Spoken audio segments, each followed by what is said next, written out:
ఒక్కసారి కొమ్మూరి గోల్డ్ కి కాల్ చేయండి. తాకట్లో ఉన్న మీ బంగారాన్ని విడిపించి మార్కెట్ ప్రైస్ కి వాళ్ళు కొనుక్కుని మిగతా డబ్బులు మీకు ఇచ్చేస్తారు. హలో అండి, అందరికీ నమస్కారం. నాతో ఉన్నారు ప్రముఖ సామాజిక రాజకీయ విశ్లేషకులు కొత్త రవీంద్రబాబు గారు. సార్ నమస్కారం. నమస్తే సార్, తిరుమల నకిలీ నెయ్యి వ్యవహారంలో వైసీపీ భయపడుతుందా? పైకేమో తప్పేమీ జరగలేదని బుకాయిస్తుంది, కానీ లోపల మాత్రం ఇది ఎవరూ మాట్లాడుకోకుండా ఉంటే బాగుండు అనేది ఆ పార్టీ వర్షన్గా కనపడుతూ ఉంది. గతంలో మీరు చూశారు, ఆర్కే రోజా, జోగి రమేష్ వాళ్ళిద్దరూ మాట్లాడుకుంటున్నటువంటి ఒక వీడియో అప్పట్లో బాగా అలచలి చేసింది, వీడియో లీక్ అయ్యి.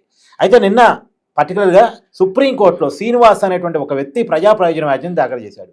అతను చెప్పదలుచుకున్న పాయింట్ అలా ఏంటి అంటే, తిరుమల లడ్డు గురించి అందరూ మాట్లాడుకుంటున్నారు, నకిలీ నెయ్యి వ్యవహారం గురించి అందరూ చర్చించుకుంటున్నారు. దీనివల్ల ఆంధ్రప్రదేశ్లో శాంతి భద్రతల సమస్య వస్తుంది, కాబట్టి ఎవరూ మాట్లాడకుండా ఆర్డర్ ఇవ్వండి, మాట్లాడే వాళ్ళ మీద కూడా చర్యలు తీసుకునేలా ఆర్డర్ ఇవ్వండి అని ఆయన సుప్రీంకోర్టును కోరారు. మొత్తానికి అతను వేసిన పిటిషన్ని కోర్టు కొట్టివేసింది. అయితే ఇక్కడ ఒక విషయాన్ని గుర్తుపెట్టుకోవాలి, వైఎస్ వివేకానందరెడ్డి గారి కేసు విషయంలో కూడా ఎప్పుడైతే వైఎస్ అవినాష్ రెడ్డిని సిపిఐ అధికారులు నిందితుడిగా చేర్చారో ఈ విషయం మీద ఎవరూ మాట్లాడకుండా ఆర్డర్ ఇవ్వాలని అప్పట్లో గ్యాగార్లో తెచ్చుకుంది ఆంధ్రప్రదేశ్ హైకోర్టు నుంచి వైసీపీ.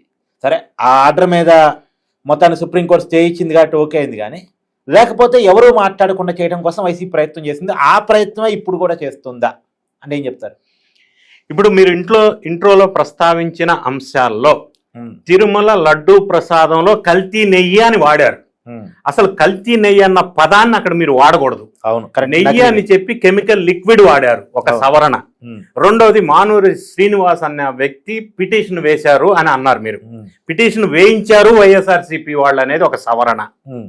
ఇప్పుడు నెక్స్ట్ సబ్జెక్ట్ లోకి విశ్లేషణ పార్టీలకు అతీతంగా చేస్తే, వైఎస్ఆర్ కాంగ్రెస్ పార్టీ ఎందుకు ఆ కల్తీ లడ్డు వ్యవహారంలో కెమికల్ లిక్విడ్ లాంటి నెయ్యి అని చెప్పి వాడిన వ్యవహారంలో ఎవ్వరు మాట్లాడకుండా ఆర్డర్ ఇవ్వండి అని ఎందుకు అప్రోచ్ అయ్యారు?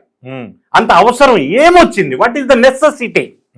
ప్రధానంగా మీరు ప్రస్తావించినట్టుగా మానూరు శ్రీనివాస్ అనే అతని పిటిషన్లో 4 పాయింట్లు కేటగారికల్గా సుప్రీంకోర్టుని కోరారు. ఒకటి, చీఫ్ మినిస్టర్ కానీ డిప్యూటీ చీఫ్ మినిస్టర్ కానీ ఈ నెయ్యి వ్యవహారం గురించి ప్రకటనలు ఇవ్వొద్దు, మాట్లాడొద్దు అన్న విధంగా ఆదేశాలు జారీ చేయమని. అవును. రెండోది, ఈ నెయ్యి వ్యవహారంలో హోర్డింగ్స్, పోస్టర్స్ హిందువులు పెట్టుకుంటున్నాయి అనే మహాపాపం జరిగింది అని హిందువుల మనోభావాలు దెబ్బతిన్నప్పుడు పెడుతున్నటువంటి ఆ పోస్టర్స్, హోర్డింగ్స్ పెట్టకుండా ఆపేయమని చెప్పారు. మూడోది, ఈ వ్యవహారంలో దర్యాప్తు చేసినటువంటి దర్యాప్తు సంస్థ ఛార్జ్ షీట్ ని వెలుగులోకి బయటికి తెలియజేయండి.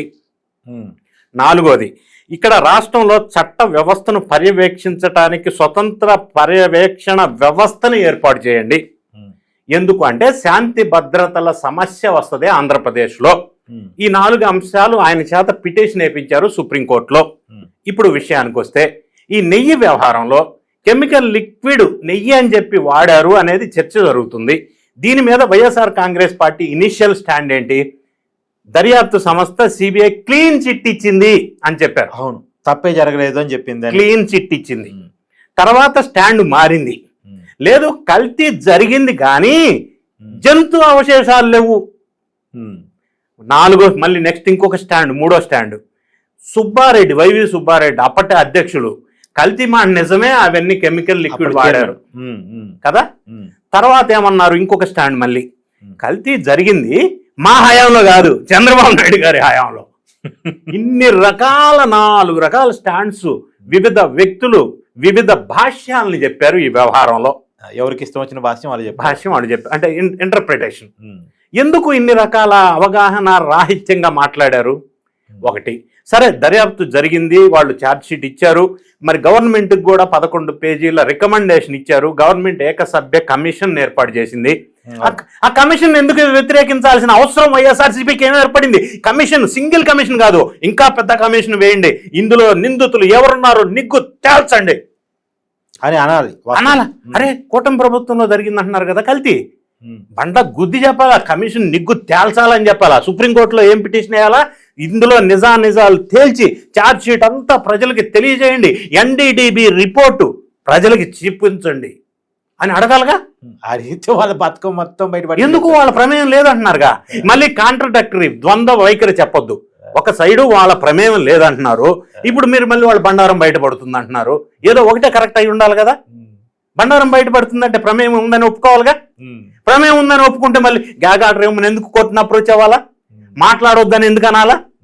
ఈ ద్వంద్వ వైఖరి ఏంటి అంటే, ఈ ప్రస్తావన చర్చ జరిగితే ఆల్రెడీ వైఎస్ఆర్ కాంగ్రెస్ పార్టీ హిందూ మత ద్వేషి, విషం చిమ్ముతున్నారు హిందువుల మీద, దేవాలయాల మీద అని ఒక నిజం పబ్లిక్లోకి వెళ్ళింది. సో ప్రజలు వాస్తవాన్ని గ్రహిస్తున్న తరుణంలో దాని మీద చర్చ జరిగితే పార్టీకి వాళ్ళకి ఇబ్బందికరమైన పరిస్థితి ఎదురవుతుంది అని లేటుగా వాస్తవాన్ని గ్రహించారు. అంటే ఇప్పుడు గ్రహించడం కాదు, గతంలో కూడా మీరు చూసే ఉంటారు. ఆర్కే రోజా, జోగి రమేష్ మాట్లాడుకుంటున్న ఒక వీడియో కూడా వైరల్ అయింది. అప్పటి అంటే పొరపాటున వీడియో బయటకు వచ్చింది, వీడియో తీసి బయట పెట్టలా వాళ్ళేదో